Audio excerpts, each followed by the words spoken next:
Saudi আরবে বিয়ে সহ বিভিন্ন অনুষ্ঠানে খাবারের আয়োজন দেখলে চোখ কপালে উঠবে। সেখানে কেজি দরে মাংস কিনে রান্নার নিয়ম নেই, বরং আস্ত উট বা ছাগল পুরোটাই রান্না করে তারা। আসলে আরবের লোকেরা খাবারের বেলায় কোনো ছাড় দেয় না, একেবারে কবজি ডুবিয়ে খায় তারা। বিশাল এক প্লেটের মাঝখানে উট বা ছাগলটি বসিয়ে চারপাশে বিরিয়ানি, পোলাও এক প্লেট সাজিয়ে পরিবেশন করা হয়। এক একটি প্লেটে অন্তত 10 জন একসাথে বসে খাবার খায়। আস্ত উট বা খাসির আয়োজনে প্রথমেই তরতাজা উট বা খাসি বাছাই করা হয়।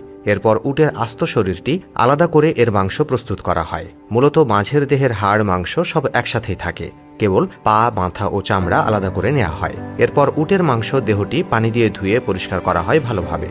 পরের ধাপে শুরু হয় রান্নার কাজ। উটের দেহটিকে নিয়ে বিশাল এক পাত্রে রেখে তার মধ্যে পানি ঢালা হয়।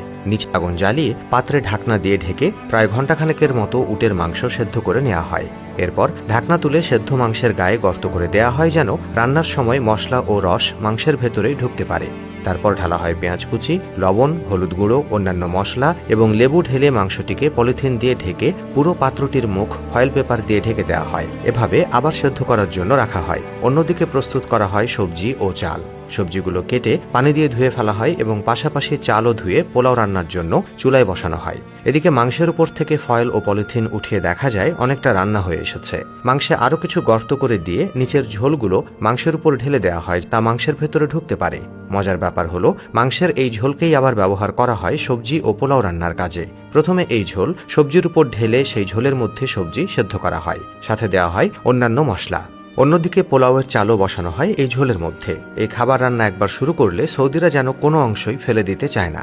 মাংসের ঝোলে সবজির সেদ্ধ হতে হতে ওর মধ্যে আবারও চালের পানি এনে ঢেলে দেওয়া হয়। চাল আর মাংসের ঝোল মিলে সবজির স্বাদ হয় আলাদা। ওদিকে মাংসের ঝোলের কারণে পোলাওয়ের স্বাদও হয় ভিন্ন। শুধু এখানেই শেষ নয়, সবজি রান্না হয়ে যাওয়ার পর সবজিগুলোকে তুলে সেই ঝোলের মধ্যে আবার ছেড়ে দেওয়া হয়, অথবা স্প্যাগেটি। এরপর শেষবারের মতো এই ঝোলটুকু দিয়ে নুডলস রান্না করে ফেলা হয়।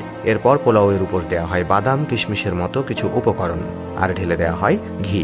এরপর উপর থেকে এই বাদাম, কিশমিশ, ঘি সহ পোলাওটুকু আলাদা করে নিয়ে একটি বিশাল থালা আনা হয়, যার উপর আগে সাদা পোলাও পরিবেশন করে তার উপর দিয়ে ওই সালাদ ও ঘি সহ পোলাওটুকু ছড়িয়ে দিয়ে পরিবেশন করা হয়। তারপর সবশেষে আস্ত উটের মাংসটিকে এনে বসানো হয় বিশাল প্লেটের একদম মাঝ বরাবর।